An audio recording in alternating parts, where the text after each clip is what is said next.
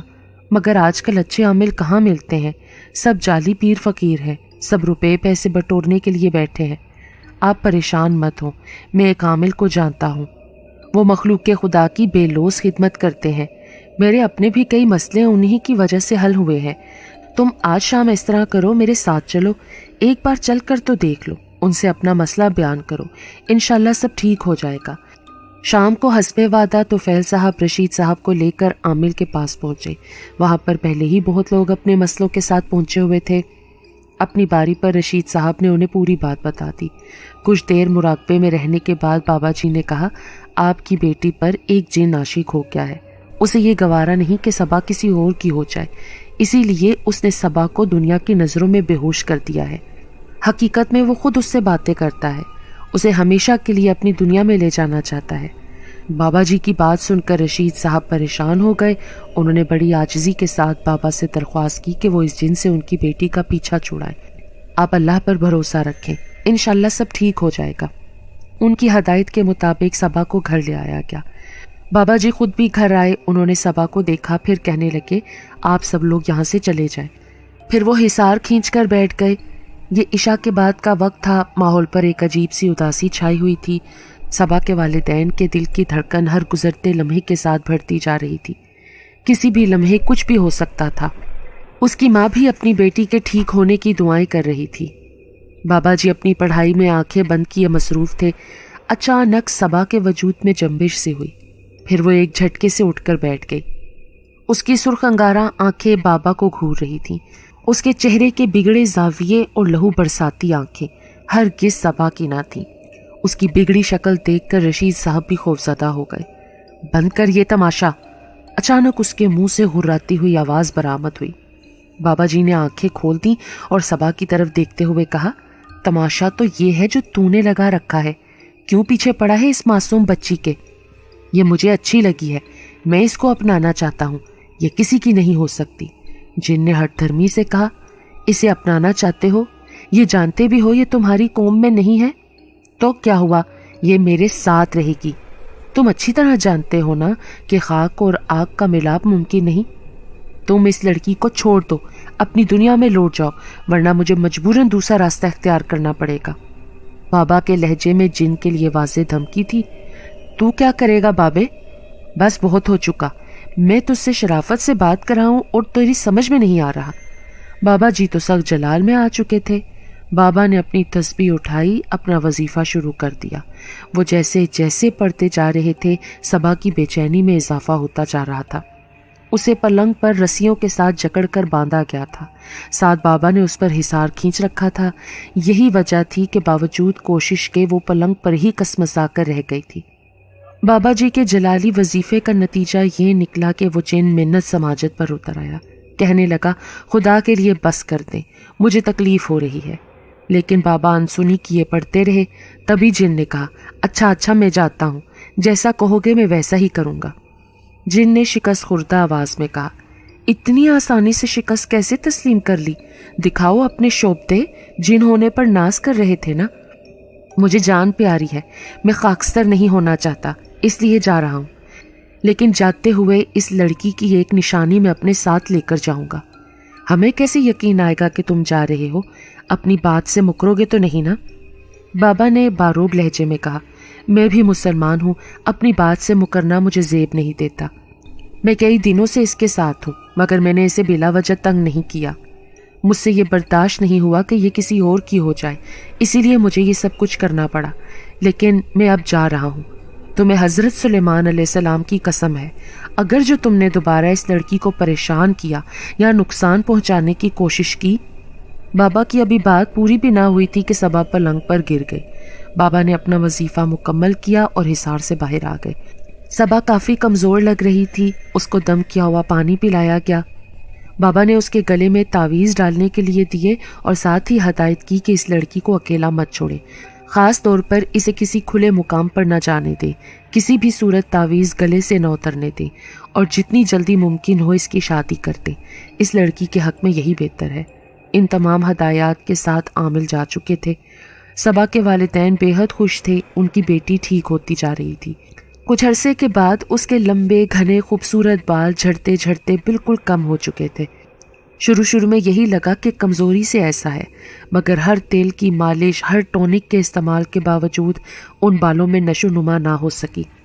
تو پھر اس کے والدین نے یہ بات خیال کی کہ جن نے جس نشانی کا ذکر کیا تھا کہ وہ صبا کی ایک نشانی اپنے ساتھ لے کر جائے گا، کہیں وہ یہی تو نہیں تھی؟ وہ جن اس کے لمبے خوبصورت اور حسین بالوں پر فریفتہ ہوا تھا۔ شاید جو چیز اس کو پسند تھی وہ جاتے جاتے اپنے ساتھ لے گیا۔